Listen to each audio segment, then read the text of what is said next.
প্রিয় ষষ্ঠ থেকে সপ্তম নবম শ্রেণীর শিক্ষার্থীরা, আজকে তোমাদের যে গুরুত্বপূর্ণ বিষয় আমি তোমাদেরকে জানিয়ে দেবো।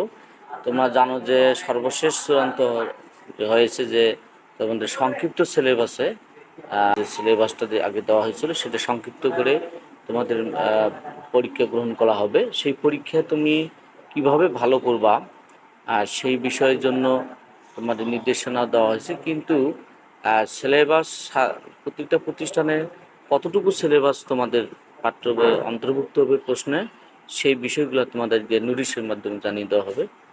তাহলে এখানে দেখো যে গণপ্রজাতন্ত্রী বাংলাদেশ সরকার একটা দিয়েছে যে মাধ্যমিক উচ্চ শিক্ষা দপ্তর বাংলাদেশ ঢাকা, যে এখানে তোমাদের নোটিশটা দেখাবো।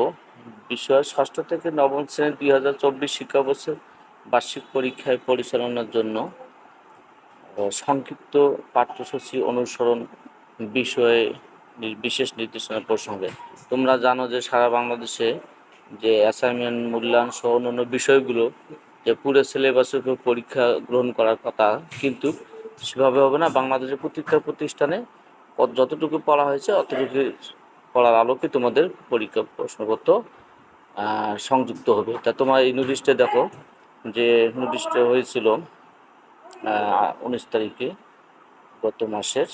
তো উপযুক্ত বিষয় ও এনসিটিভি কর্তৃক প্রেরিত সূত্রত পত্র আলোকে 2024 শিক্ষাবর্ষের ষষ্ঠ থেকে নবম শ্রেণীর শিক্ষণকালীন মূল্যায়ন এবং বার্ষিক পরীক্ষা পরিচালনার জন্য সাধারণ নির্দেশনা ও বিষয়ভিত্তিক নির্দেশনা প্রদত্ত সংক্ষিপ্ত পাঠ্যসূচি নমুনা প্রশ্ন মানদণ্ড ইতিমধ্যে শিক্ষা প্রতিষ্ঠান বরাবর পূরণ করা হয়েছে। বিগত কয়েক মাসের পরিবর্তিত প্রেক্ষাপটে শ্রেণী কার্যক্রম বিঘ্নিত হয়েছে এবং শিক্ষাবর্ষের অবশিষ্ট সময় সংশ্লিষ্ট মোতাবেক শ্রেণীকক্ষের শিক্ষণ কার্যক্রম সম্পন্ন করা সম্ভব হবে না বলে শিক্ষার্থী, শিক্ষক এবং অভিভাবক মহল থেকে দাবি করা হয়েছে। অর্থাৎ তোমরা জানো যে বিভিন্ন এই কয়েক মাসের যে বিভিন্ন সমস্যা ছিল, এটার কারণে অনেক পাঠদান ব্যাহত হয়েছে। এই কারণেই যে বিষয়টা পরবর্তীতে যেটা বিষয়টা দেখো, যে বিষয়টি বিবেচনা নিয়ে শিক্ষা প্রতিষ্ঠানসমূহ আগামী বার্ষিক পরীক্ষায় পূর্ব পর্যন্ত প্রদত্ত সংক্ষিপ্ত সিলেবাসের যতটুকু অংশ সম্পূর্ণ করতে পারবে তার ভিত্তিতে নমুনা প্রশ্নপত্রের আলোকে প্রশ্নপত্র পূরণ করতে হবে। এরপর দেখো, তোমাদের এখানে একটা বিষয় আছে, সেই বিষয়টা পরে বলতেছি। বার্ষিক পরীক্ষা গ্রহণ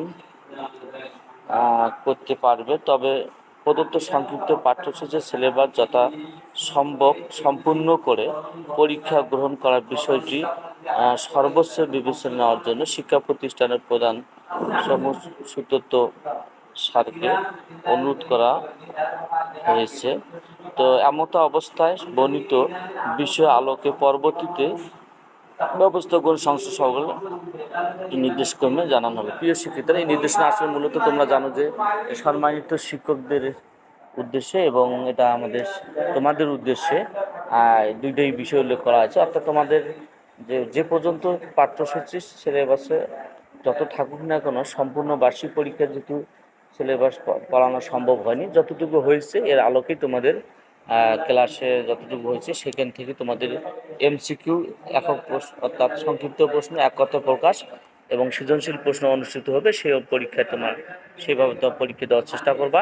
এবং এটা আনন্দিত খুশির ব্যাপার যে তোমাদের যে সম্পূর্ণ বই পড়া লাগবে না।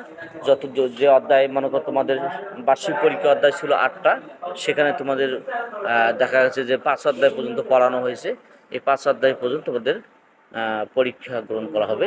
তো এই গুরুত্বপূর্ণ নিউজটি তোমাদেরকে জানিয়ে দেওয়া হলো। তোমার একাধিক বন্ধুদের তোমার সাথে শেয়ার করবা। ধন্যবাদ। আজকে welcome to my channel MD Fardul channel পক্ষ তোমাদের অসংখ্য ধন্যবাদ। আজকে পরবর্তী তোমাদের হিসাবে চ্যানেলটিকে সাবস্ক্রাইব রাখবে। Thank you.